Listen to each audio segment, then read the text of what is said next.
Good morning, Ozarks. Welcome again to Dollars and Cents with financial expert Bruce Porter. You think the Great Depression was bad? Maybe not so much. We're going to give you some news you can use right after this.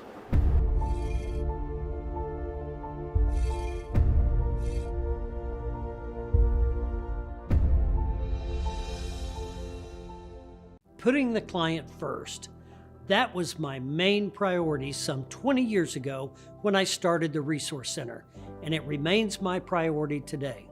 That's why I wrote Finding the Courage to Retire, to help guide you confidently along a journey that should be the most rewarding of your life, from creating sustainable income and preservation strategies to understanding Social Security, Medicare, and much more. This book is the retirement roadmap you need. To get your free copy, just call or email our office today. All right, here we are. So, everybody talks about the Great Depression and how bad it was, but we're not in a depression now. Oh, sure. Things are great. No, everything's great. Sure, yeah. The sun's out, we're breathing air, we get up, we go to work. Right? Yeah. We're not in a depression. No problem. Right? I think we need to dive into that a little bit, because if you trust the media and current politicians, which we all know all those morons are geniuses, right? Sure. All right. So, now they can't even impeach a guy that has let our borders stay completely open and just make an excuse for why he's doing such a good job, and the Republicans aren't even smart enough to come together and get the guy, at least through their own House, impeached. That was pretty disappointing. It seems obvious the guy doesn't do his job. It seems pretty obvious. The people that work for him say they can't do their job because of him. It seems pretty obvious that you ought to be able to impeach that guy. Politicians think we're all stupid. So we're here to say, whatever. There may be a few of us that are challenged a little bit. I'm one of them, right? But, for the majority, I think we can put our minds together and determine that this is a orchestrated effort to destroy the United States from within. So all you military people out there, you took an oath, foreign and domestic, to protect our country. So I think it's going to come to that. But anyway. Let's talk about the economy. So, we're not in a depression. Right? That's what they tell me. Okay, so let's look at some stats. When you look at 1930 versus 2023. 1930, that was the Great Depression. Yep. Took 23 years to recover from, right? Right. So, times were pretty tough, right? The Dow Jones Industrial Average dropped 25% in 2 days, right? Right. It's like 75 points, right? Yeah, sure. Right? Because it was smaller market. It does that every hour now. It does. Up or down, up or down. You never know. So when you look at statistics, though, let's take the price of a home, the average price of a home in 1930, $3,900, versus today, the average price of a home is $436,000. Well, and as we look at these numbers, the important thing you need to look at is we've got home prices, but we've got income, average income. And so when you're looking at those stats, you have to look at the $3,900 home price is 3 times the average income of $1,300. Right. But now the average home price is 8 times the average income of $56,000. And I don't know about you. How do you survive raising a family on $56,000 a year? Because the government's going to take their part. Yes. Reduce that number by 20%. Yep. Maybe 12 if you're lucky. Right? So now how do you raise your family on that? Right? Average car price, $600 in 1930. That was 46% of annual income. Average car price today, $48,000. That's 85% of annual income.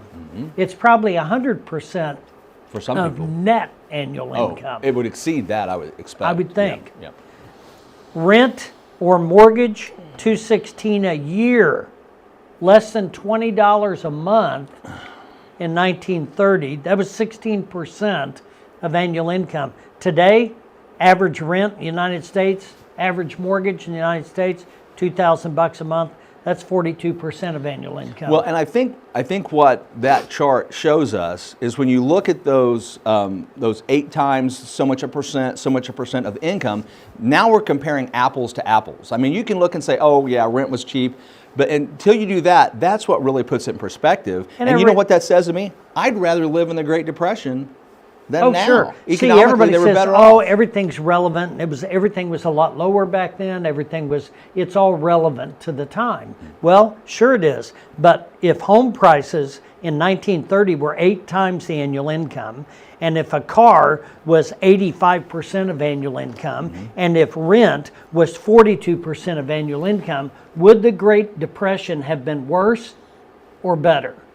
Much worse. Much worse. Much worse. So how can you determine that economically we're fine? The Bidenomics BS is working. It's not. It's not. Right? Explain that to me.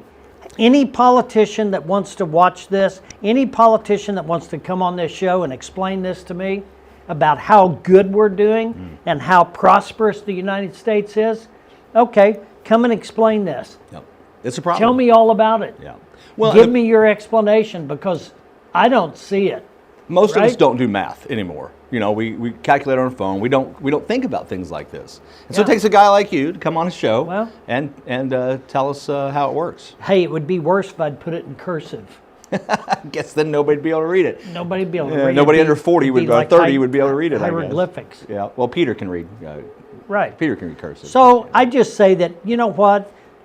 We've talked several times about people. Now is not the time to be a passive investor. Now is not the time to just think, oh, it's going to work out. I'll just work a few more shifts. I'll work a few more hours. I'll pick up some overtime. You know what? You need to grab your finances by the short hair, and you need to get control of it, and you need to understand your finances, and you need to get involved with your finances to survive what's coming. Because I'm telling you, these are statistics as of last year. I think it's going to get worse. And I think people need to be very in touch with what's going on with their finances. It's why we call our show Dollars and Cents.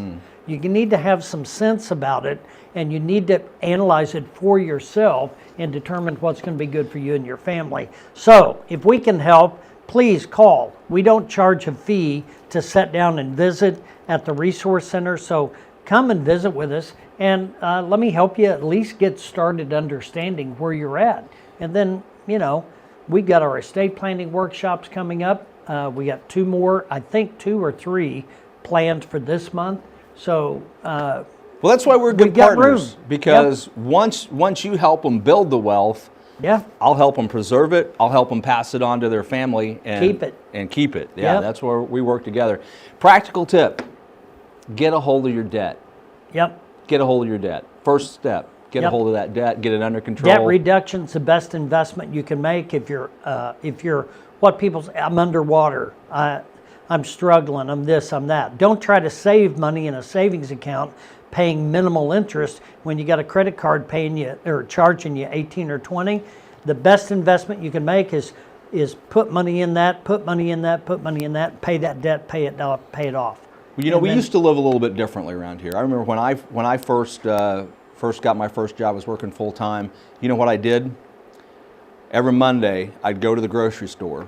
I'd buy a loaf of wheat bread, a package of cheese, and a package of lunch meat. And I took it and I put it in the refrigerator at the office. And that was every day I'd make a sandwich. And that was smartest thing you ever did. And that was, you know, my lunch for a week, $5. Maybe it might cost you 10 now, but as opposed to spending 10, 15, 20 bucks eating out every day. I have a similar story. When I first started in the insurance financial business 39 years ago, every morning I would make 2 peanut butter and jelly sandwiches, and that was a good period of time because I could afford the jelly. You could afford the jelly, that's right. Now I remember times when I had peanut butter. And you know, you swing by a restaurant and grab a couple of packets of honey, or you get some grape jelly out of those little square packets. Been there, done that, but I always carried bottles of water in a cooler in my back seat of my car. So I'd get to the office. They always had coffee brewing. Mm-hmm. It's why I love coffee. Yep. Because that's all I could drink. So I would have that for breakfast. Can't eat them peanut butter sandwiches yet because I had one for lunch. Yep. And then if I had to work late, because my hours were 9 to 9, Yeah. Wow. then I would have a sandwich in the evening for something to eat. And if I'm on the road traveling, I'd have one for lunch and one in the evening on the way home. So that's how we survive, is you figure it out. Because everybody else in my office, every day, back then the big deal was the buffet at Pizza Hut. Everybody would get together, hey, you going to lunch? Sure. They'd all load up, they'd go eat the buffet at Pizza Hut. I didn't have $6 or $8 to Which go will make do you that. fat, by the way, Well, too. I didn't have the money to do that, and so the office would empty out. There were 18 people in that office. I'd be the only one left there, and the manager, he never went anywhere. He was there. And then he started noticing I was the only one that was there during that hour and a half lunch hour. And so he goes, hey, why aren't you going to lunch? I can't afford to. I'm making calls. I'm eating at my desk. And you know what? 39 years later, I've stayed in touch with the crew back then. I'm the only one still in the business. So if you save $5 a day on your lunch, then you save $25 a week. If you take 2 weeks off a year, Yep. whoops, I did the math wrong. Yep. I think that gets you $1,250 a year. If you figure that at your annual interest rate, you can save effectively $200 a year. You can be paying down your debt Yeah. Well, aggressively by just take that times 5 years. yeah, Right? yeah. You've saved $6,000 in 5 years. And you know what? The average savings account in the United States is about $3,500. And so the average debt, though, let's talk about that in the United States. On credit cards, it's about $18,000 per household. Which is that negative savings rate we're talking about. How can you realistically think that you're doing well when you got $3,500 in savings and you owe 18 grand at 20% interest? I don't think it's hard for most people to sit down, take 10 minutes, and just think about your day, how you spend your money, and find $5 a day. Oh, I know. $10 a day. It's like, I'm spending this. Yeah. You know, maybe it's a streaming service that you don't need. Maybe it's an app you've got a recurring subscription on. Save a little bit of money, and then immediately auto pay. Use that as an auto pay against that debt, and be disciplined about it. You'll get it under control, and you won't be underwater. You'll get your head down, do the work, look up in 5 years. There you are. Yeah, Good I shape. was drinking 6-8 cups of coffee a day, right? And that's probably about a pot of coffee a day, right? And I'm thinking, man, that's a lot of coffee. A little bit of acid reflux, a little bit of it's tasted bitter. It's not as enjoyable. So what did I start doing? Plus, it's expensive. Yeah. Right? Right. So, I got a little Keurig at home. I brew 2 cups every morning, put them in my container. Yeah, I saw it when you Right? brought it in. And I drink a little bit on the way to work, and I keep that on my desk. And you know what I found out? I only drink 2 cups a day now. Yep. Because I'll sip on that, and I'm not just sucking down that coffee. And you know what? My coffee expense, and I'm just sharing personal stuff. When you add up buying a cup of coffee, and a cup of coffee now is $2 or $3. Well, if you buy 6, 7, 8 cups a day, $20 a day. if you're buying a $100 cup, a week. if you're so it's a little less if you're brewing your $5,000 own, a year. but it's $5 grand a year Yeah. that I'm drinking coffee. So now I've cut it way back. Actually feel a little bit better, and I'm not spending as much money, and it's just paying attention to the small things. I was told one time, if you manage pennies, they will create dollars. If you try to manage dollars, you will regress back to saving pennies, because it's a daunting task. It's like eating an elephant. You don't eat it all at once. You got to start small, eat it slow and eat it over a long period of time. So if you manage your pennies, you will pay attention to that. And before you know it, you'll have some discretionary income. And I know I need to let you go and get back to work, but you mentioned eating an elephant. Eating the club sandwich from Divine Deli here in Rogersville is like eating an elephant. It's huge. It's ginormous. You know, isn't it, Peter? He makes some of the best sandwiches that I've ever tasted. And anybody in Rogersville, talk about a blessing to have a deli like that. And now, will he be opening for dinner? He will be. I don't know when he's going to start his dinner service. I don't know if he'll start this weekend. I kind of don't think he will. But he'll be open at least Friday and Saturday nights for dinner. Sit down, fine dining. Yeah, fine dining. He's got a background in fine dining. He knows how to put together a nice evening meal. Yeah, and that's going to happen. Tell us where he's located. He is located on South Mill here in Rogersville. If you go to the Dog Bone, go south, you'll find him. His sign's right there, Divine Deli. It's where the old family pharmacy was. It's where the Valley Mountain Meat Store was. It's in the same center as Outlaw Gentleman and the Gun Co.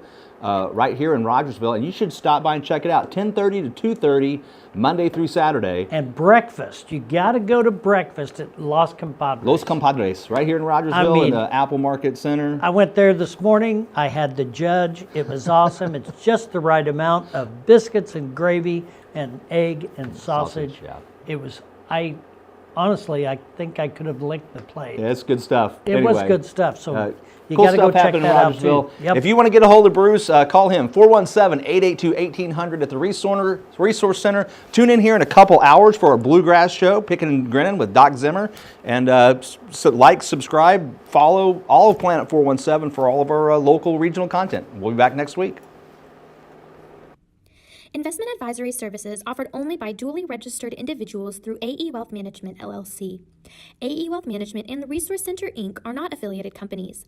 Investing involves risk, including the potential loss of principal. Any references to protection, safety, or lifetime income generally refer to fixed insurance products, never securities or investments. Insurance guarantees are backed by the financial strength and claims-paying abilities of the issuing carrier. This podcast is intended for informational purposes only. It is not intended to be used as the sole basis for financial decisions, nor should it be construed as advice designed to meet a particular need of an individual situation. The Resource Center, Inc. is not permitted to offer, and no statement made during this podcast shall constitute tax or legal advice. Our firm is not affiliated with or endorsed by the U.S. government or any governmental agency. The information and opinions contained herein, provided by third parties, have been obtained from sources believed to be reliable, but accuracy and completeness cannot be guaranteed by the Resource Center, Inc. This podcast is a paid placement.